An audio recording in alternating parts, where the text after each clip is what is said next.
شروع اللہ کے نام سے جو بڑا مہربان نہایت رحم والا ہے۔ اور اگر تمہارا پروردگار چاہتا تو جتنے لوگ زمین میں ہیں سب کے سب ایمان لے آتے، تو کیا تم لوگوں پر زبردستی کرنا چاہتے ہو کہ وہ مومن ہو جائیں؟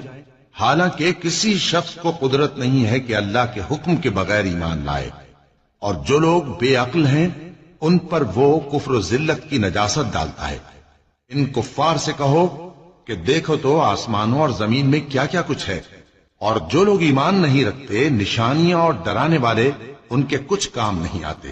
سو جیسے برے دن ان سے پہلے لوگوں پر گزر چکے ہیں اسی طرح کے دنوں کے یہ منتظر ہیں۔ کہہ دو کہ تم بھی انتظار کرو، میں بھی تمہارے ساتھ انتظار کرتا ہوں۔ پھر ہم اپنے پیغمبروں کو اور مومنوں کو نجات دیتے رہے ہیں، اسی طرح ہمارا ذمہ ہے کہ مسلمانوں کو بھی نجات دیں۔